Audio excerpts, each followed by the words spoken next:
Assalamualaikum warahmatullahi wabarakatuh. Cara malaikat maut mencabut nyawa diterangkan dalam kitab As-Suluk dari Muqatil bin Sulaiman.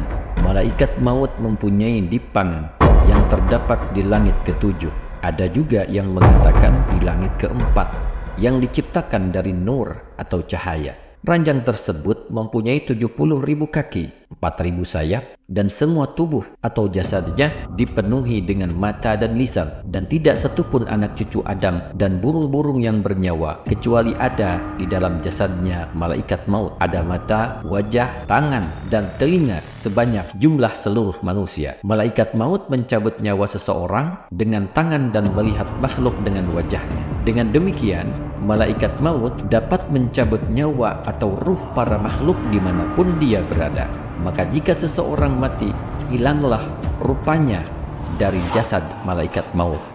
Diceritakan bahwa malaikat maut mempunyai 4 wajah, yaitu di depan, di kepala, di punggung, dan di bawah telapak kaki. Maka arwah para nabi dan malaikat dicabut dengan wajah di kepalanya, ruh nyawa orang mukmin dicabut dengan wajah di depannya, ruh orang-orang kafir dicabut dengan wajah di punggungnya, dan ruh jin dicabut dengan wajah di telapak kakinya. Salah satu kaki malaikat maut berada di atap neraka jahanam, dan satunya lagi berada pada dipan atau ranjang yang berada di surga.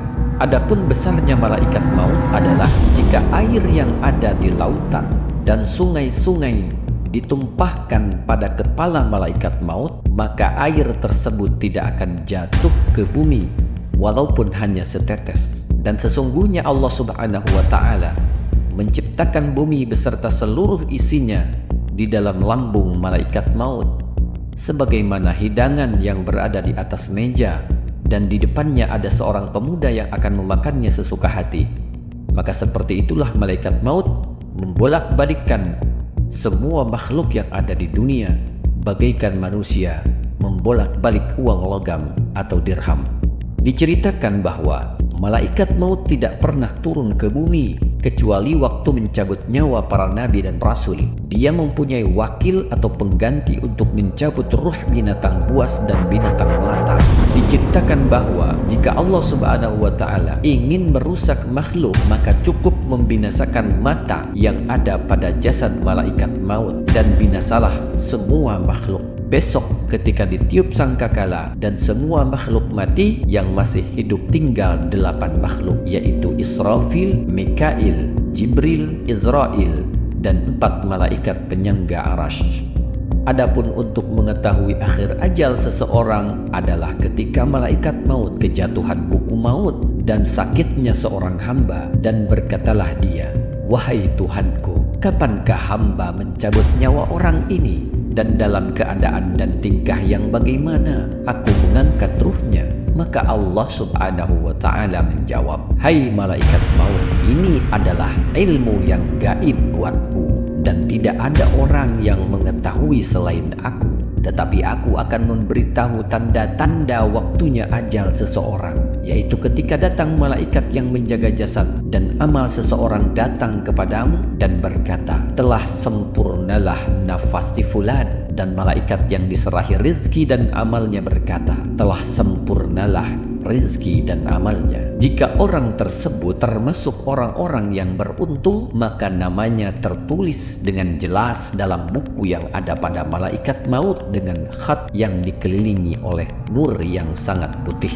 Dan jika orang tersebut adalah orang yang celaka, maka namanya tertulis dengan jelas berwarna hitam. Ilmu pengetahuan malaikat maut belum sempurna untuk mencabut nyawa, sehingga jatuh padanya daun dari pohon yang berada di bawah arasy, yang pada daun tersebut tertulis nama orang yang akan dicabut nyawanya. Diriwayatkan dari Ka'ab al-Akhbar, sesungguhnya Allah Ta'ala menciptakan pohon di bawah arasy yang mempunyai daun sebanyak bilangan jumlah makhluk Allah. Dan ketika sampai ajal seseorang, maka 40 hari sebelum ajal orang tersebut maka jatuhlah daun pada tempat malaikat maut. Dan taulah malaikat Israel bahwa dia diperintahkan untuk mencabut nyawa pemilik daun tersebut. Maka di langit dia sudah dinamai mayit, tapi masih hidup di atas bumi selama 40 hari. Diceritakan bahwa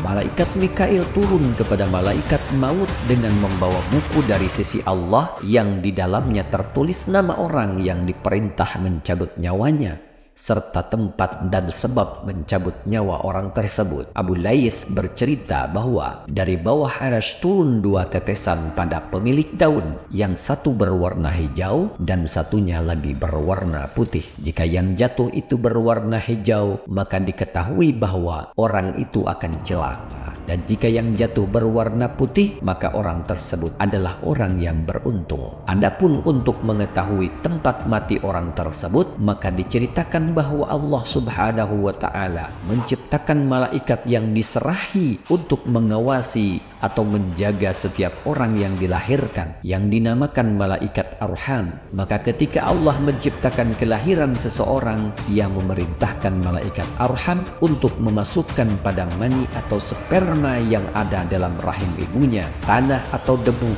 dari bumi yang akan menjadi tempat mati orang tersebut. Maka walaupun dia berputar-putar pergi kemana saja ia suka, tapi akhirnya ia akan kembali ke tempat di mana tempat tanah ia berasal dan akan mati di situ. Hal ini sesuai dengan firman Allah Subhanahu wa Ta'ala, "Qul law kuntum fi buyutikum labarazal ladzina kutiba 'alaihimul qatlu ila madaji'ihim." Katakanlah, sekiranya kamu berada di rumahmu, niscaya orang yang telah ditakdirkan akan mati itu keluar juga ke tempat mereka terbunuh. Quran Surah Ali Imran ayat 154. Diceritakan dalam suatu riwayat, pada zaman dahulu malaikat maut pernah menampakkan diri dan masuk ke rumah Nabi Sulaiman alaihissalam dan melihat seorang pemuda yang ada di samping Nabi Sulaiman. Pemuda tersebut gemetar seluruh tubuhnya.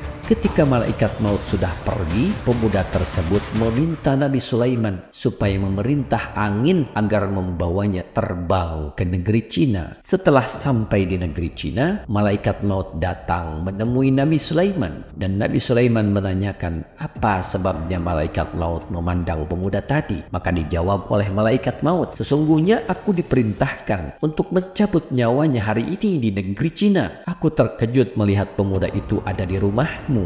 Lalu Nabi Sulaiman menceritakan tentang permintaan pemuda tersebut, yaitu supaya memerintahkan angin dan membawanya terbang ke negeri Cina. Malaikat maut berkata, "Aku telah mencabut nyawanya di negeri Cina hari ini." Diceritakan lagi bahwa malaikat maut mempunyai beberapa pembantu yang berdiri di depannya dan membantunya mencabut nyawa. Dikisahkan bahwa ada seorang pemuda yang berdoa, "Ya Allah, ampunilah dosaku dan dosa malaikat penjaga matahari." Mendengar doa tersebut, malaikat matahari mohon izin kepada Allah untuk menemui pemuda tersebut. Maka turunlah malaikat matahari kepadanya dan berkata padanya, "Sesungguhnya engkau telah banyak berdoa untukku. Apakah keinginanmu?" Pemuda itu berkata, "Keinginanku adalah engkau membawaku ke tempatmu dan aku ingin engkau menanyakan tentang kapan datangnya ajalku." Maka dibawalah pemuda itu ke matahari dan duduk di atasnya.